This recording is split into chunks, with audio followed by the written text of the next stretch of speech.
Israel और Hamas के बीच जारी संघर्ष ने अब मानवीय त्रासदी का विकराल रूप ले लिया है। हर दिन नए हमले, मौतें और अंतर्राष्ट्रीय चेतावनियों के बीच गाजा एक बार फिर युद्ध का मैदान बन चुका है। बुधवार को इजराइल ने गाजा पट्टी के नुसेरात कैंप पर एक भीषण हमला किया, जिसमें मासूम बच्चों की मौत ने दुनिया को झकझोर दिया। वहीं वेस्ट बैंक से एक चर्चित पत्रकार की गिरफ्तारी और लेबनान की ओर से आई अमेरिका को चेतावनी इस संघर्ष को और भी व्यापक होने की आशंका जता रही है।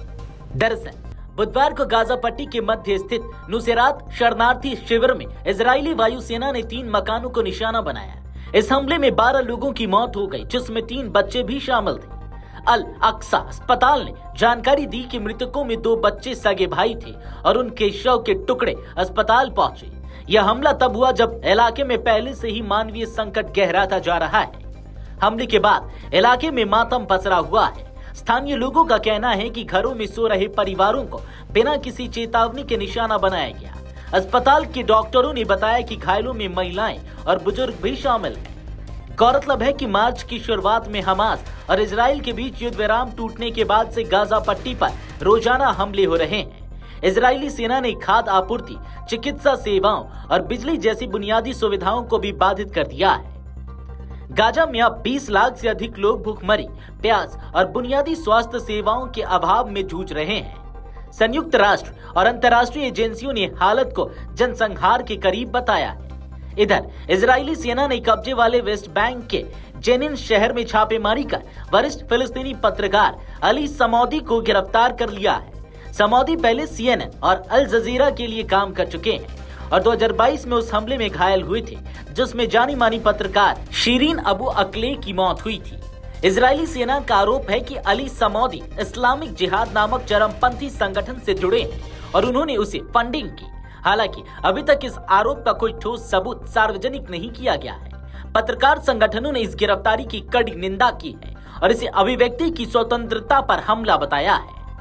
इस संघर्ष को अंतर्राष्ट्रीय मोर्चे पर भी नई प्रतिक्रिया मिल रही है। लेबनान के राष्ट्रपति ने अमेरिकी सैन्य प्रतिनिधि मंडल के साथ बैठक में इजराइल पर दबाव डालने की अपील की है। उन्होंने कहा कि इजराइल को लेबनानी कैदियों को रिहा करना चाहिए और सीमा क्षेत्र से पीछे हटना चाहिए। अमेरिकी प्रतिनिधि मंडल में मेजर जनरल माइकल जे लीनी भी शामिल थे, जिन्होंने दोनों पक्षों से संयम बरतने की अपील की। लेकिन लेबनान की चेतावनी यह भी दिखाती है कि यह संघर्ष किसी भी समय क्षेत्रीय युद्ध में बदल सकता है। फिलिस्तीनी स्वास्थ्य मंत्रालय के मुताबिक गाजा में अब तक 52,000 से अधिक लोगों की जान जा चुकी है। इनमें बड़ी संख्या में महिलाएं और बच्चे शामिल हैं।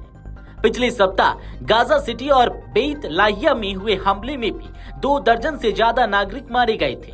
विशेषज्ञों का कहना है कि अगर जल्द ही युद्ध विराम की कोई ठोस प्रक्रिया नहीं शुरू की गई तो यह संघर्ष पूरी दुनिया को प्रभावित कर सकता है।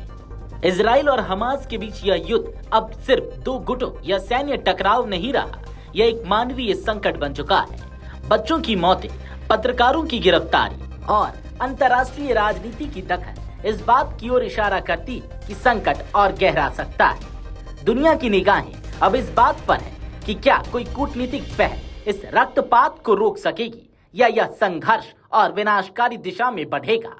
वीडियो डेस्क अमरुजाला.com। अगर आप ये वीडियो YouTube पर देख रहे हैं तो हमारे चैनल को सब्सक्राइब कर बेल आइकन दबाएं और Facebook पर देख रहे हैं तो हमारे पेज को लाइक करें। 8 मिलियन प्लस सब्सक्राइबर, आपके इस भरोसे के लिए बहुत धन्यवाद।